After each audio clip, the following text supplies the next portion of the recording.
Assalamualaikum warahmatullahi wabarakatuh. Alhamdulillahilladzi arsala rasulahu liyukhrijan nasa minadh dhulumati ilan nur wa liyahdiyahum ila siratil azizil hamid, siratillahilladzi lahu ma fis samawati wa ma fil ardh. Asyhadu an la ilaha illallah wahdahu la syarika lah, lahul mulku wa lahul hamdu yuhyi wa yumitu wa huwa ala kulli syai'in qadir.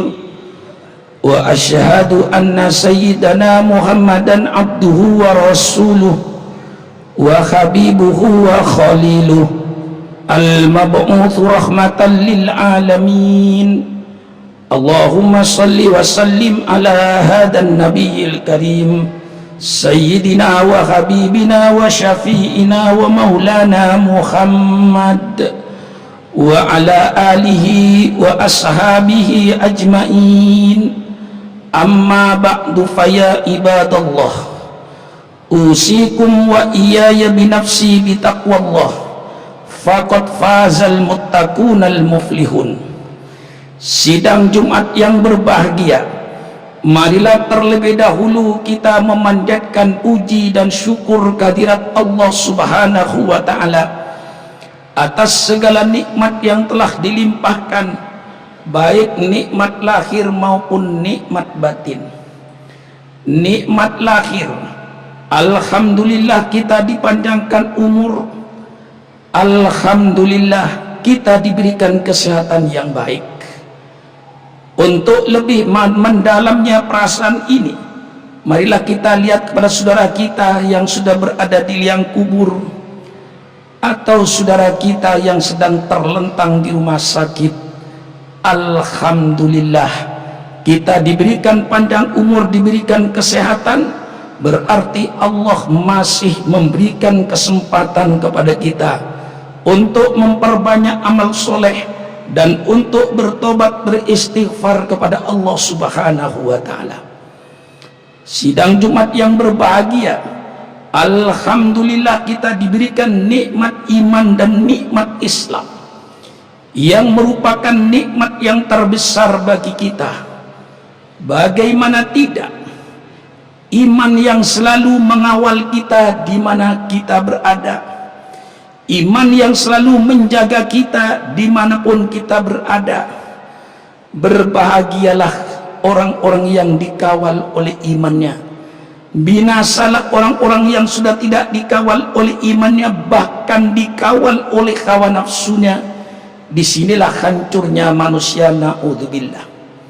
Sidang Jumat yang berbahagia, marilah dalam kesempatan yang baik ini kita koreksi diri kita, kita sadari diri kita, dari mana kita asalnya dan kemana kita nanti akan kembali. Mari kita ikuti wasiat yang telah diberikan oleh Allah dalam kitab suci Al-Quran. Laqad khalaqnal insana min sulalatin min tin.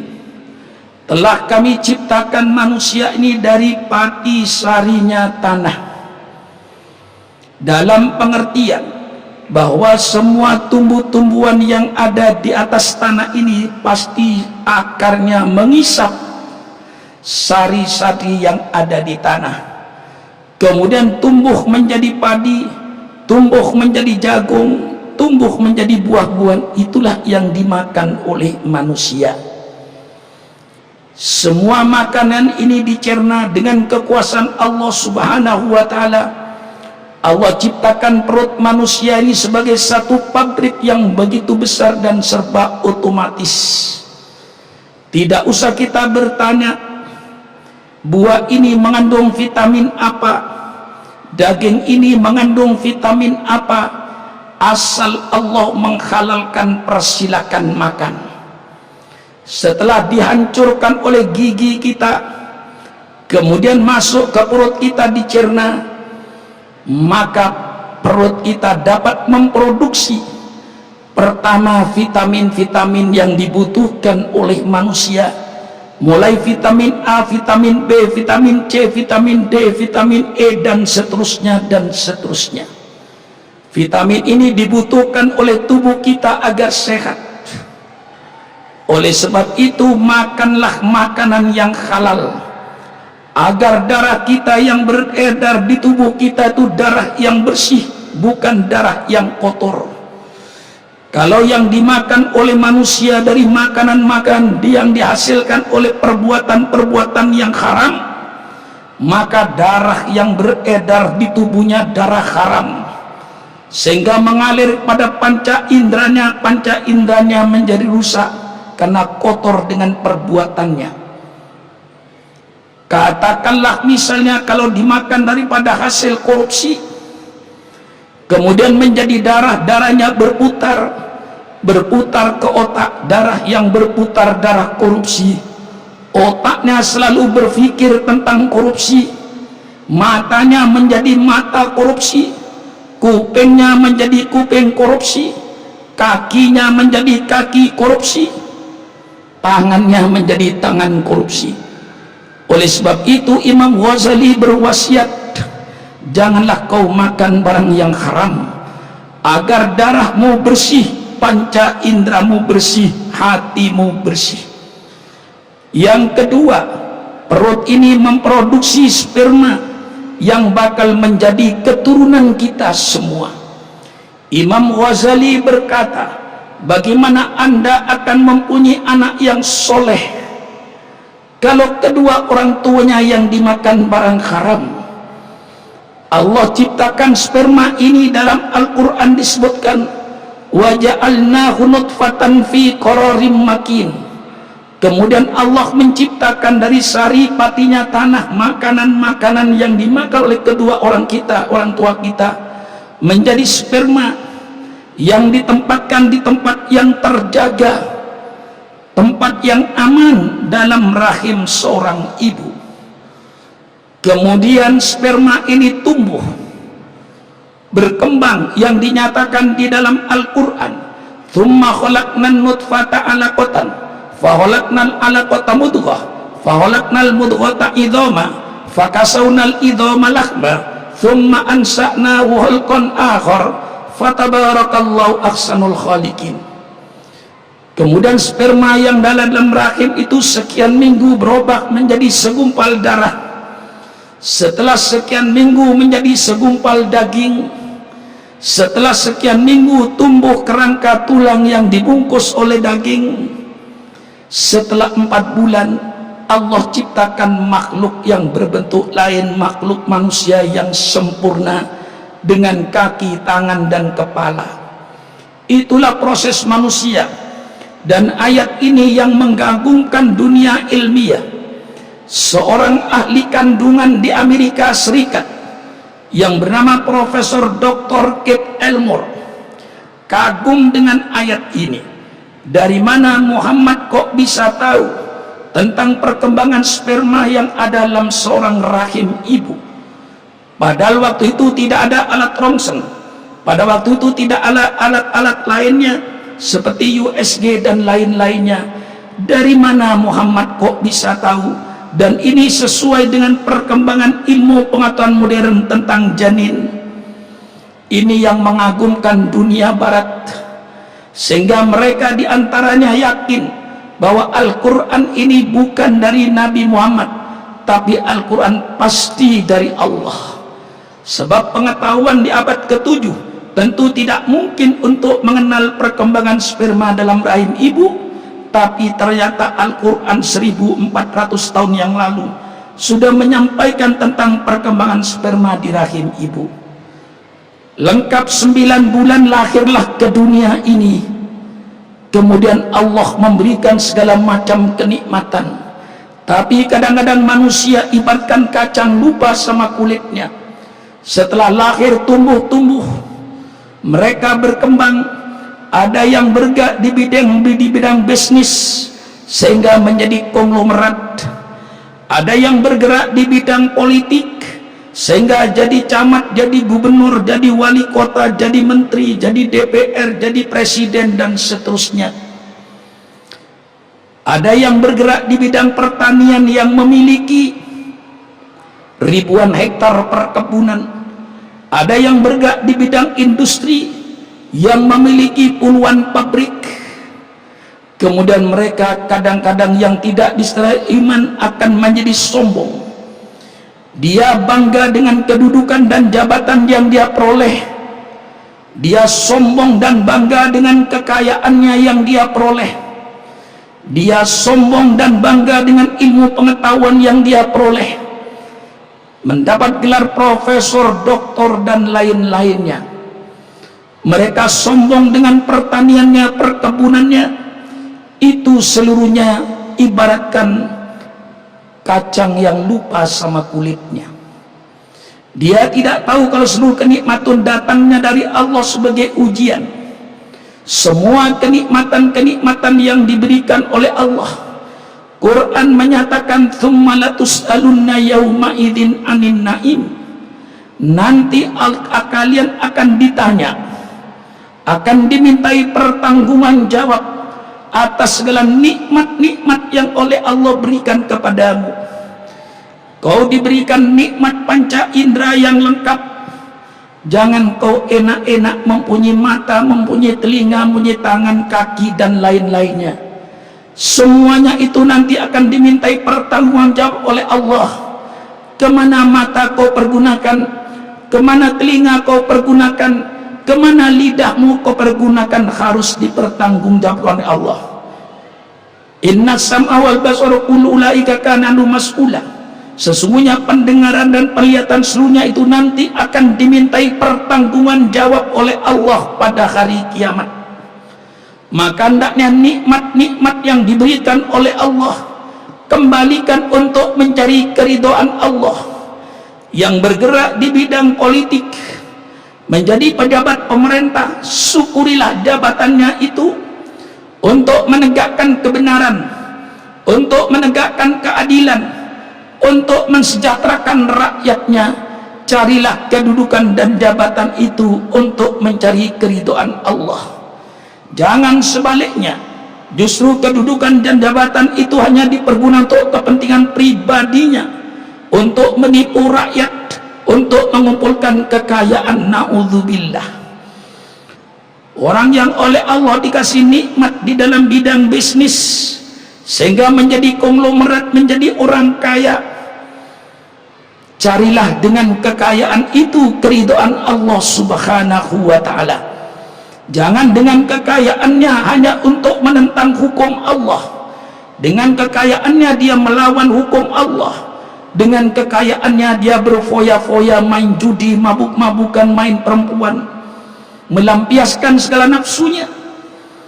Hendaknya kau sadar, kekayaanmu itu cari untuk mencari keridhaan Allah.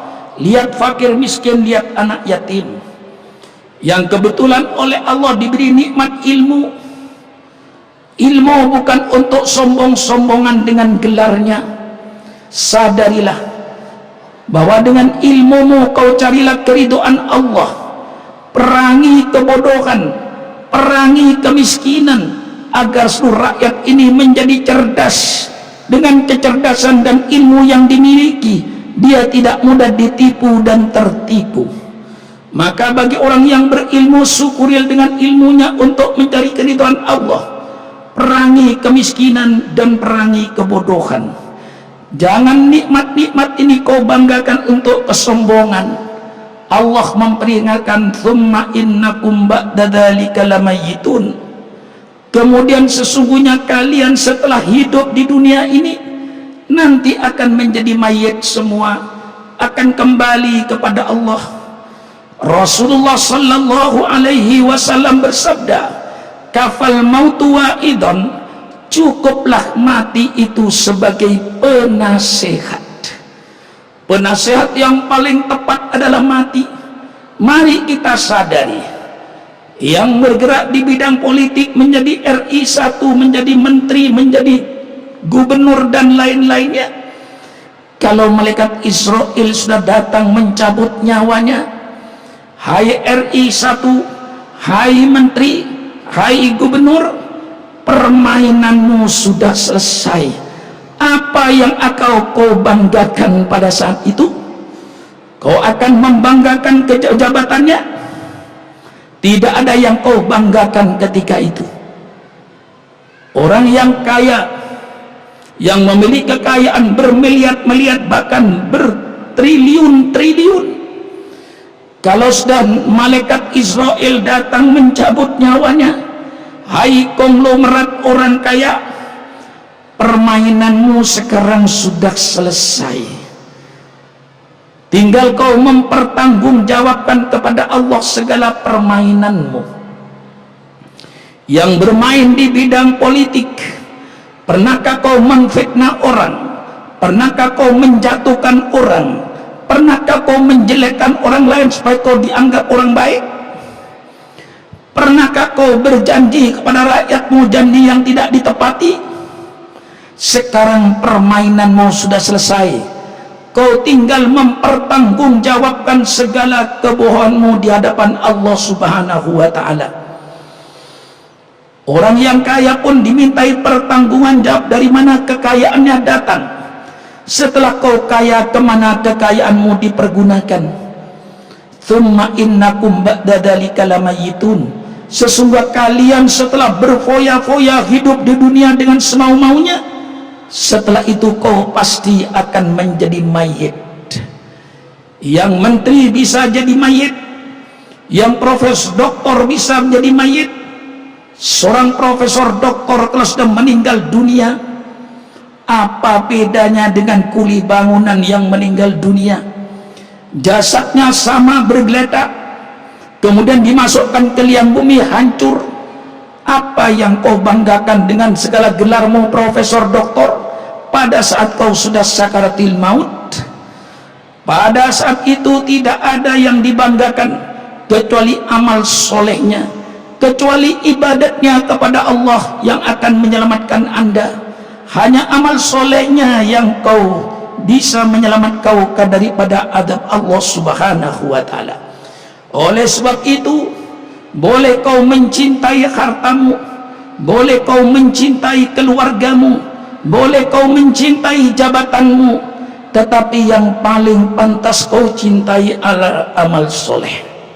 Segala yang kau cintai, begitu kau sakaratul maut, pasti mereka akan meninggalkan engkau. Paling cuman mengantar ke kuburan, berpidato di atas kuburan. Setelah itu selesai, kau ditinggalkan sendirian di liang kubur, dan dia tidak bisa berbuat apa-apa untuk membela kau di liang kubur. Hanya satu yang akan membela anda di liang kubur adalah amal soleh anda sendiri. Ibadat anda, sujud anda kepada Allah, solat 5 waktunya, puasa Ramadannya, zakatnya, hajinya, akhlaknya, itu yang akan mendampingi kau pada saat kau berada di liang kubur. Semua yang kau cintai sudah meninggalkan kau, kecuali amal soleh yang tetap mendampingi kau di liang kubur, yang akan membela engkau pada saat malaikat mungkar wa nakir datang untuk mintai pertanggungan jawab. Amal solehlah yang mampu membela engkau. Di alam barzakh engkau akan bahagia dengan amal solehmu, dan amal solehmu nanti akan mengantar engkau sampai ke pintu surga. Begitu kita melangkahkan kaki di pintu surga, maka amal soleh akan berkata, cukup saya mendampingimu dari dunia sampai ke alam kubur, sampai ke akhirat ini, sampai kau masuk surga, diamlah kau di surga. Itulah amal soleh. Oleh sebab itu yang kita oleh Allah dipanjangkan umur, marilah kita cintai amal soleh. Kita sadari bahwa kita nanti akan kembali kepada Allah. Thumma innakum yaumal qiyamati tub'atsun. Kemudian sesungguhnya kalian nanti pada hari kiamat, setelah dunia ini hancur, Allah ciptakan alam akhirat, kalian seluruhnya akan dibangkitkan dari liang kubur untuk diperhitungkan, untuk dipertimbangkan amalmu. Fa amma man thuqat mawazinuhu fa huwa fi 'ishatir radiyah. Barang siapa yang timbangan kebaikannya itu berat, maka dia akan hidup dalam kehidupan yang sejahtera. Wa amma man khaffat mawazinu fa ummuhu hawiyah wa ma adraka ma hiya narun khamiyah. Dan barang siapa yang ringan timbangan kebaikannya, berat timbangan kejahatannya, maka dia kembalinya nanti ke neraka hamiyah. Apa neraka hamiyah itu? Api yang sangat panas, na'udzubillah. Oleh sebab itu, usikum wa iyaya binafsi bitaqwallah, saya wasiatkan pada diri saya dan pada kalian, marilah umur yang diberikan oleh Allah ini kita pergunakan untuk mencintai amal-amal soleh, sehingga nanti kita di hadapan Allah didampingi oleh amal soleh kita, kita selamat daripada siksaan api neraka. Mudah-mudahan dengan khutbah yang saya sampaikan ini menambah ilmu kita, menambah wawasan kita, menambah kesadaran kita. Mumpung kita masih hidup di dunia, marilah kita tanam tanaman amal-amal soleh yang nanti bakalan kita petik di surga. Mudah-mudahan Allah subhanahu wa ta'ala senantiasa memberikan taufik dan hidayah kepada pemimpin-pemimpin bangsa ini, sehingga dapat membawa bangsa Indonesia ke jalan yang diridhoi oleh Allah. Mudah-mudahan Allah memberikan taufik dan hidayah kepada para ulama-ulama kita agar selalu berfatwa yang sesuai dengan Al-Quran dan Sunnah Nabi. Mudah-mudahan Allah memberikan taufik dan hidayah kepada keluarga-keluarga kita semua. Mudah-mudahan anak-anak kita, cucu-cucu kita menjadi anak-anak dzurriatan thayyibah, anak-anak yang soleh dan solihah, yang mengabdi pada agama dan bangsa. Inna ablawal kalami kalamullahil malikil mannan, wa idza quri'al qur'anu fastami'u lahu wa ansitu la'allakum turhamun. A'udzu billahi minasy syaithanir rajim. Bismillahirrahmanirrahim. Wal asri innal insana lafi khusrin illa alladziina amanu wa amilus shalihat wa tawassaw bil haqqi wa tawassaw bis sabr. Barakallahu li wa lakum fil Qur'anil azim wa nafa'ani wa iyyakum bima fihi minal ayati wadh-dhikril hakim. Wa aqulu qawli hadza wa astaghfirullah li wa lakum fastaghfiruh innahu huwal ghafurur rahim. Alhamdulillahilladzi sadaqa wa'dahu wa nasara 'abdahu wa a'azza jundahu wa hazamal ahzaba wahdahu. Asyhadu an la ilaha illallah wahdahu la syarika lah, arsala rasulahu bil huda wa dinil haq liyudhhirahu 'ala ad-dini kullih walau karihal musyrikun. Wa asyhadu anna sayyidana Muhammadan abduhu wa rasuluh. Allahumma salli wa sallim ala hadan nabiyil karim sayyidina wa habibina wa syafi'ina wa maulana Muhammad wa ala alihi wa ashabihi ajma'in. Amma ba'du, faya ibadallah, usikum wa iyaya binafsi bitaqwallah, faqad fazal muttaqunal muflihun. Wa'lamu anna allaha amarakum amran amima, wa qala ta'ala wa lam yazal qailan alima, inna allaha wa malaikatahu yusalluna 'alan nabi ya ayyuhalladzina amanu sallu alaihi wa sallimu taslima. Allahumma salli ala sayyidina Muhammad wa ala ali sayyidina Muhammad kama sallaita ala sayyidina Ibrahim wa ala ali sayyidina Ibrahim, wa barik ala sayyidina Muhammad wa ala ali sayyidina Muhammad kama barakta ala sayyidina Ibrahim wa ala ali sayyidina fil alamin innaka Hamidum Majid. Allahumma rda 'anil khulafa'ir rasyidin sayyidina Abi Bakri wa Umar wa Uthman wa Ali wa an baqiyatis sahabat rasul ajmain. Allahumma ighfir lil mu'minina wal mu'minat wal muslimina wal muslimat al ahya'i minhum wal amwat. Allahumma akhliqil kafarata wal mubtadi'ata wal musyrikin a'da'aka a'da'ad din innaka ala kulli syai'in qadir. Allahumma la tumakkinil a'da'a fina wa la tusallithum alaina bidunubina. Allahumma aslih lana wa aslih man fi salahihi salahul islam wal muslimin. Allahumma aslih lana wa aslih man fi salahihi salahul islam wal muslimin. Allahumma la tukhlikna wa akhlik man fi halaki salahul islam wal muslimin. Allahumma a'izzal islam wal muslimin. Allahumma ansur ummata sayyidina Muhammad. Allahumma ighfir ummata sayyidina Muhammad. Allahumma arham ummata Sayyidina Muhammad, Allahumma hdul man khadala ummata Sayyidina Muhammad. Rabbana atina fid dunya hasanah wa fil akhirati hasanah wa qina adzabannar. Subhanaka rabbika rabbil izzati amma yasifun wa salamun alal mursalin walhamdulillahi rabbil alamin. Faya ibadallah, innallaha ya'muru bil adli wal ihsan wa ita'i dzil qurba wa yanha 'anil faxsya'i wal munkari wal baghi ya'idukum la'allakum tadhakkarun washkuru ala ni'am yazidkum wadhkurullaha yadhkurkum wa la dzikrullahi ajallu akbar. Aqimus shalah.